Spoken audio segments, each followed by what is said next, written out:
Never farm crops or run out of food again when you build this super easy and efficient villager auto crop farm that produces infinite potatoes, carrots, beetroot, and wheat inside of Minecraft. Now, in terms of locations, to set up this villager auto crop farm that I've designed myself, I would pick an area that's not at a village, but close enough to one that you can easily transport villagers from that village to your farm location. For the actual farm build, you're going to need at least 5 stacks of potatoes or carrots or beetroot seeds or wheat seeds. You'll want 4 minecarts with hopper, 4 water buckets, 5 stacks of dirt, 40 building blocks, and about a stack and 24 of slabs, 4 composters, 4 light blocks, 10 hoppers, 4 rails, 1 lightning rod, as well as 10 chests. This farm is super carts with hopper, 4 water buckets, 5 stacks of dirt, 40 building blocks, and about a stack and 24 of slabs, 4 composters, 4 light blocks, 10 hoppers, 4 rails, 1 lightning rod, as well as 10 chests. This farm is super simple and it does require 5 villagers, and to transport those you'll want some boats, as well as some rails and powered rails and some redstone torches, some minecarts, and some temporary blocks. Start by getting all of your dirt as well as chests and hoppers. The center of the farm is going to be where we place this 1 double chest. Then on top of that double chest we want to place 4 more double chests, and while we move upwards, simply place a hopper into the chest on the side there so that the items move down and store correctly. And of course you can always make your storage system bigger than this if you want, but it doesn't need to be.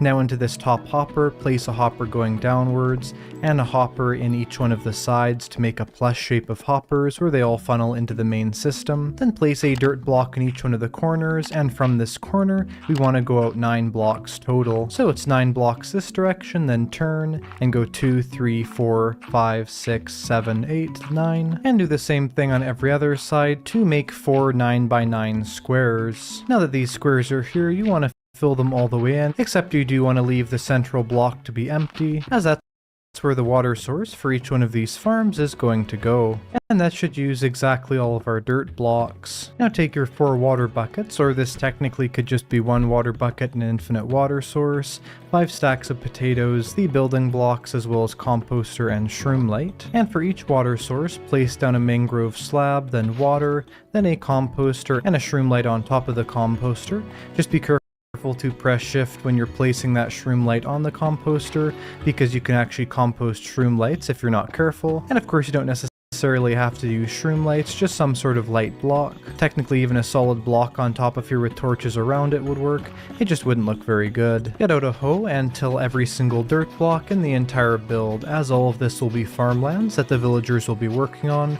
1 piece of farmland per villager, and be sure to till absolutely every single block here, because of course there's no way for the farmer villagers to till the dirt blocks back into the tilled farmland, and so if it is converted you're going to have to manually fix that. Now go throughout the entire farm and plant down a potato on every single piece of cropland. Doesn't have to necessarily be potatoes, definitely carrots and potatoes are the most efficient things to use, but you could also place down wheat seeds or beetroot seeds if you want. If you want to have this farm produce multiple types of of crops, you're going to want to have the crops be all the same in each field.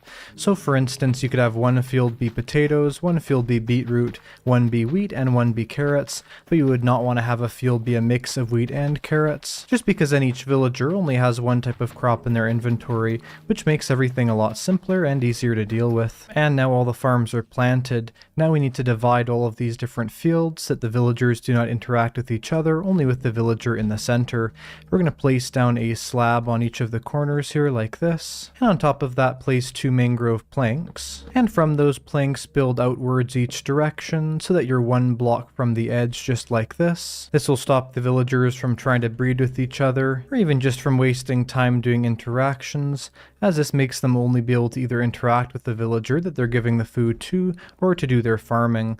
Once these lines are down here like this, they want to grab these slabs, and starting 1 block lower, just down here, place them going all the way around the entire farm's edge, on the lower half of this block. The mangrove around the edge of the farm has now been placed down. Of course you can use whatever materials you want, I just used mangrove because it looks cool. Grab all the rest of the materials in the shulker box, but the only things we're going to use for now is simply placing down a rail on every single edge here of the centerpiece. Then just with some temporary blocks, bridge out till you're over the center, and go 5 blocks from the top of the villager's head when it will be there, so that would be right here. So this is 1, 2, 3, 4, 5, and up there place a lightning rod. This will protect the entire farm from those villagers by accidentally turning into witches, and if you think the chance of that is far too low, recently I actually had an area where I lost 3 of my best villagers because I did not have lightning rods there to protect them. Now we're going to save these 4 slabs and minecarts with hoppers for a little bit later, because now it's time to get our materials together to bring the villagers over to this farm. To start, let's quickly build the infrastructure to get the villagers into the farm. Start a little bit away from the farm and start placing down blocks in sort of a staircase shape.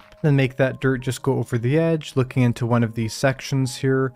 Also with the dirt, you can sort of place down areas where tracks will go that will lead into all the other parts of the farm. And you can even place down rails on all of these if you want to. And then of course on the area here that's the incline, be sure to put down some powered rails and a redstone torch. Maybe even 2 if it needs it, so that the villagers can be directed into each section of the farm. Now for instance, you can see right here that there is a village that is actually decently close to where our farm is. So in a scenario like this, for instance, it shouldn't be too hard to transfer villagers from that village all the way over to our farm. Something also incredibly important is that you are not getting employed villagers. These villagers should be completely unemployed, although not nitwits, and the reason why is that if they are employed as a farmer already, then basically that farmer villager will have crops that are in its inventory that are extremely hard to get out of their inventory, so it's a much better idea to get a villager that's never been a farmer, so that you can start from scratch there and give it the crops that you want it to farm.